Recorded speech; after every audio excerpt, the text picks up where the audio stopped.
Another day, another session, another one in the home gym. Another one.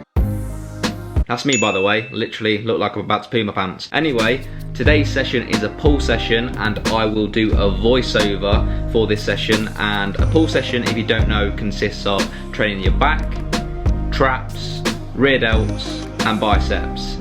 Let's go. Right then, in the box seat, about to commentate on this pull session I did the other day. So if you want a wide back, you need to be hitting the lats. And ideally, you want to be doing this with a vertical pull and a horizontal pull. So starting off with a vertical pull with a pulley, doing a neutral grip pull down with the D handles.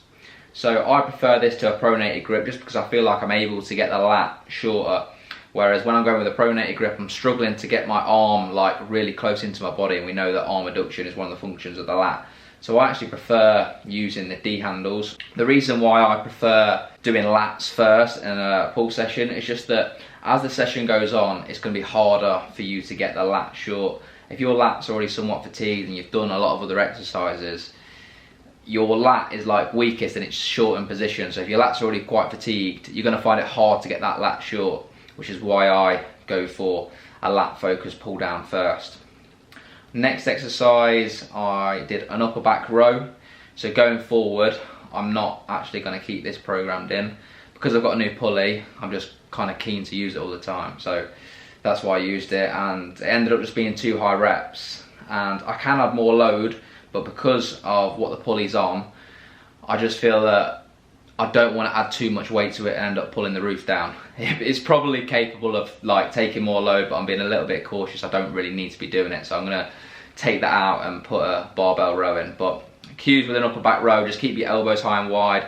It's good to allow that scapular movement because we know that the upper back musculature attaches to the scapula, so allowing that movement to happen makes sense. Then doing a lat focused row. So with this one, it might look similar to the pull down I did, but because obviously when I was on the bench, I'm lower down, it's more of like a vertical pull. But when I'm standing up, it's more like it's a horizontal row because I'm more in line with the pulley, if that makes sense.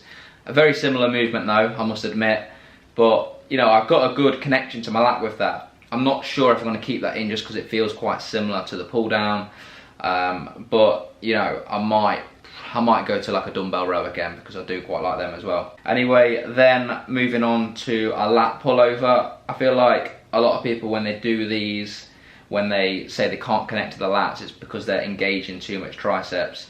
And I think that's because they're kind of focusing on pulling the weight with the hands rather than dragging with the elbows. So if you kind of pull with your hands, it's likely you're going to have like some kind of elbow extension going on. So you're pulling and like that's going to happen, and then you're going to engage some tricep. So that's the main kind of cue with that, just kind of have your scapula retracted throughout the movement and just think about dragging your elbows back. Think of your hands as hooks and just pull through the elbows and not with the hands. And then after that went on to doing some bicep curls with the easy bar. So current subscribers will know that I kind of increased the frequency with my bicep training at the minute. Not necessarily because my arms are lagging. I don't really think they're lagging, I just like them to be bigger. So increasing frequency, dropping the amount of volume per session is actually going to increase the volume for the week, and that's going to allow me to get more quality sets in for the week. Because if you do like 8 sets in one session, your first 4 sets might be quality sets, and then you're going to get quite fatigued. In the last 4 sets, you're probably going to be moving about half the load. So if you move them sets across the week, for me it makes sense because you're going to be moving more load for each session, and it's going to equate to more volume for, you know, the week. And obviously you've got the components of metabolic stress that you need to make sure you're doing enough for in each session, but I feel like 4 to 5 sets you're going to get that anyway. You don't need to be doing 8, 9, 10 sets of biceps in my opinion. So I did 3 sets of that. This session was high rep sets, so 3 sets of 15.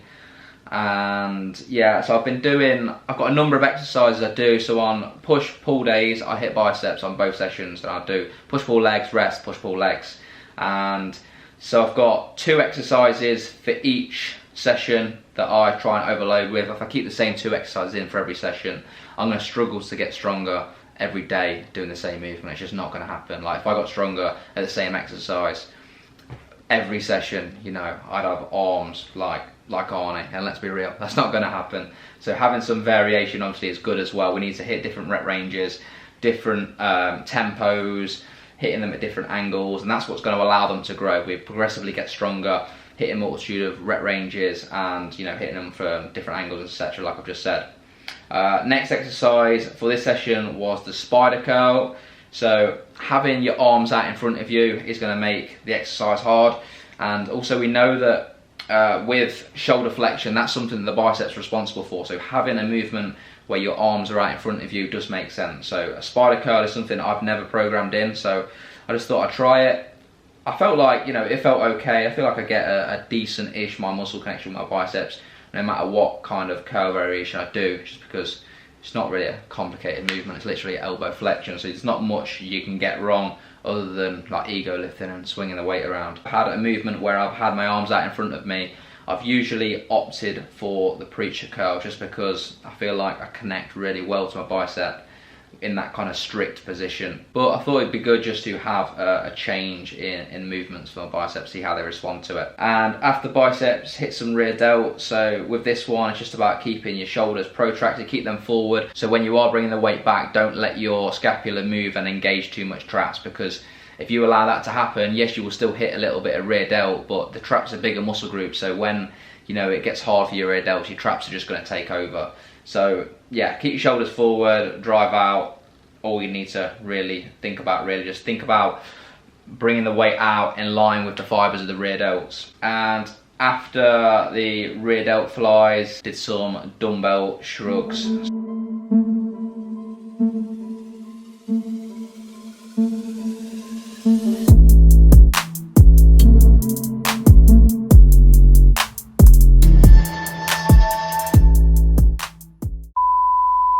I'm quite aware that in that rear shot, I'm probably displaying my physique completely wrong, probably underselling how much musculature I have in my posterior chain, but I'm not a bodybuilder, I'm Brad, it's fine. But if you do want to correct me in how I should display my physique from the rear shot, put a comment in the comment section, let me know where I'm going wrong, and then, I can look twice the size in thumbnails and get like 1 million views in my videos. Okay, it's the next day, training legs. Not fun at all, doing high rep sets, training legs, lunges, split squats. That is literally hell. However, I'm gonna get it done. Anyway, I just wanted to add on to the voiceover part of this video and just talk about how you can train your back for width versus thickness. And I think a common misunderstanding is that pull-ups and pull-downs is the only way to grow a wide back.